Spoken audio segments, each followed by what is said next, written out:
दोस्तों, अगर बार-बार आपके पौधों पर कीड़ों का अटैक हो रहा है जिसकी वजह से आपके पौधे खराब हो रहे हैं, चाहे वह मोगरा है, गुड़हल है, गुलाब है, XYZ कोई भी पौधा है और आप सब कोशिश करके थक चुके हैं, आपके पौधे से कीड़े जाने का नाम ही नहीं लेते, तो आज मैं एक ऐसा होममेड कीटनाशक बताने वाली हूँ जिसके इस्तेमाल से कीड़े तुरंत भागते हैं और 1-2 महीने तक दोबारा फिर इसमें आते नहीं हैं। अच्छी बात तो यह है कि यह कीटनाशक प्योर ऑर्गेनिक है, पौधों को नुकसान नहीं पहुंचाता, हमारे पौधे जहरीले नहीं होते हैं और यह बिल्कुल फ्री का है। क्योंकि दोस्तों, आज मैं नीम की पत्तियों से कीटनाशक बनाने वाली हूँ।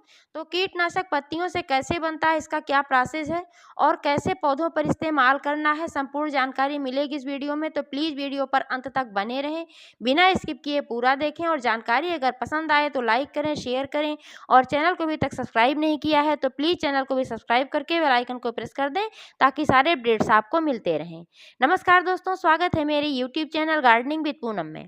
दोस्तों, अक्सर हमारे पौधों पर कीड़ों का अटैक होता रहता है। कभी मिलीबग्स हैं, स्पाइडर माइट्स हैं, एफिड्स हैं, ऐसे बहुत सारे कीट होते हैं जो हमारे पौधों को नुकसान पहुंचाते हैं। तब हम क्या करते हैं कि बाज़ार से कीटनाशक लेकर के आते हैं और अपने पौधों पर छिड़कते हैं, जो कि बहुत ही हार्मफुल होता है पौधों के लिए भी और इंसानों के लिए भी। अगर आप सब्जियों वाले, फल वाले पौधों पर ऐसे केमिकल कीटनाशक का इस्तेमाल करते हैं तो उसका जहरीलापन फल और सब्जियों में भी जाता है, जो कि हमारे शरीर को भी नुकसान पहुंचाता है। लेकिन अगर आप इस तरीके से ऑर्गेनिक कीटनाशक बना करके इस्तेमाल करते हैं तो ये जो नीम के पत्तों से बना हुआ कीटनाशक होता है, कीटों के लिए तो बहुत ही ये जहरीला होता है। इसके इस्तेमाल से कीड़े तुरंत मर जाते हैं या फिर लगने नहीं पाते हैं। इसकी गंध ऐसी होती है कि बहुत सारे कीड़े तो बहुत दूर भागते हैं, इसकी स्मेल से ही दूर भागते हैं, आते ही नहीं है पास में। क्योंकि नीम की पत्तियों में एंटी फंगल, एंटीबैक्टीरियल, एंटीवायरल गुण पाया जाता है, इस वजह से कीड़े मकोड़े इससे दूर भागते हैं।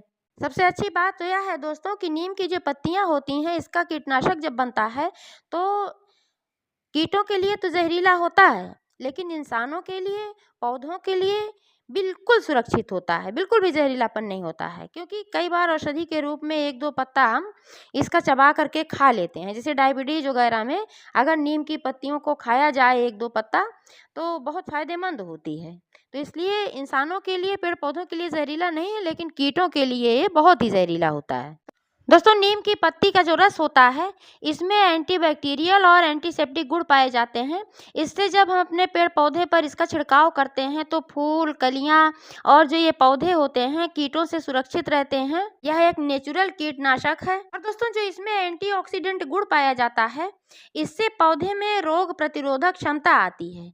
तो अगर इस पर कीड़ों का अटैक वगैरह होता भी है तो पौधे उनसे लड़ लेते हैं। नीम पत्ती का जो कीटनाशक होता है, इससे पौधों की ग्रोथ अच्छी होती है, फूलों को बढ़ावा मिलता है।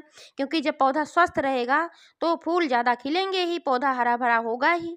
तो किचन में ऐसी बहुत सारी चीज़ें होती हैं जिनसे आप बहुत ही अच्छा ऑर्गेनिक कीटनाशक भी बना सकते हैं और फर्टिलाइज़र भी बना सकते हैं। आज नीम की पत्तियों से भी मैं जो बनाने वाली हूँ वो भी बिल्कुल फ्री का है। पास में एक पेड़ था, वहाँ से मैंने पत्तियाँ लिया हुआ, आप देख पा रहे हैं, डंठल सहित तोड़ना है ऐसे ही।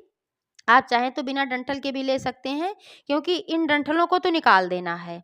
इन डंठलों को इसलिए निकाल देना है क्योंकि ये थोड़ा-सा हार्ड होती हैं, पीसने में उतनी ठीक तरीके से पीस नहीं पाएँगी। तो पहले वॉश कर लेना ठीक तरीके से, जिससे इसमें जर्म्स वगैरह हो अगर या फिर डस्ट वगैरह जो होता है, धूल मिट्टी सब निकल जाए। बिल्कुल क्लीन होना चाहिए और इस तरीके से जब क्लीन हो जाए तब इसमें जो डंठल होता है इसको निकाल कर इसकी पत्तियाँ मिक्सर जार में डाल देना है और इसमें थोड़ा-सा पानी मिलाना है। थोड़ा-सा पानी मिला करके इसको चला देना है और ये बारीकी से पीस लेना है।